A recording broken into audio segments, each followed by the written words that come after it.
Bonjour à tous, nous nous trouvons sur le salon Admission Post-Bac 2016 à Paris. Je me trouve avec Franck Pistochet. Bonjour. Bonjour. Vous êtes le directeur de la communication et des admissions à l'ESIEA. Tout à fait. Alors pour commencer, quelle formation proposez-vous? Alors, nous sommes une école d'ingénieurs en sciences et technologies du numérique, c'est-à-dire c'est une école d'ingénieurs qui va proposer deux principales filières, les systèmes embarqués et les systèmes d'information, informatique, électronique notamment. Et comment intégrer cette école? Alors c'est une école qui recrute principalement sur concours, c'est-à-dire quand on est post-bac, enfin sorti en terminale, via le concours Alpha.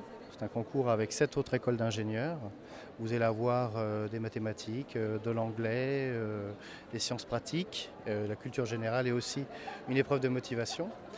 Ça c'est pour les terminales. On reçoit aussi beaucoup, plus de 25% d'étudiants qui viennent des classes préparatoires sur un concours spécifique via ce qui s'appelle la banque E3A ou banque PT. Et tout au long de l'année aussi des admissions parallèles là, qui se font sur dossier.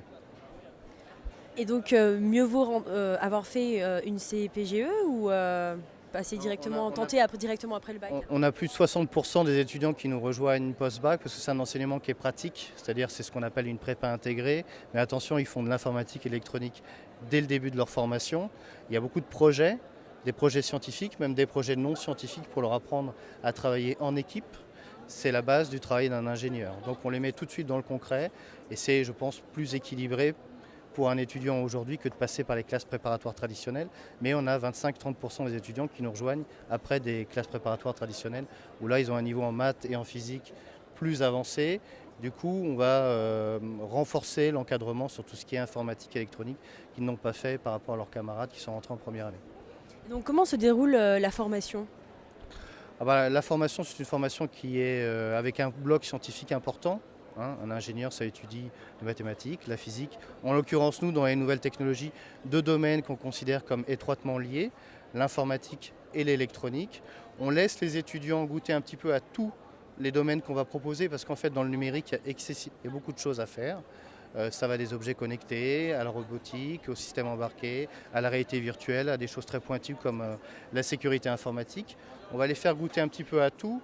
Quand ils commencent à avoir une première idée, ils vont choisir une première grande filière, ce qu'on appelle la filière des systèmes en formation ou la filière des systèmes embarqués. Et après, en dernière année, un large choix de majeurs et de mineurs. Mais on y va progressivement dans leur apprentissage. Et justement, pour finir, quels sont les débouchés réels? Alors aujourd'hui, le numérique en France, c'est, je crois, le secteur qui a la plus forte croissance. Il y a énormément d'emplois, donc il n'y a pas de problème d'emploi, au contraire.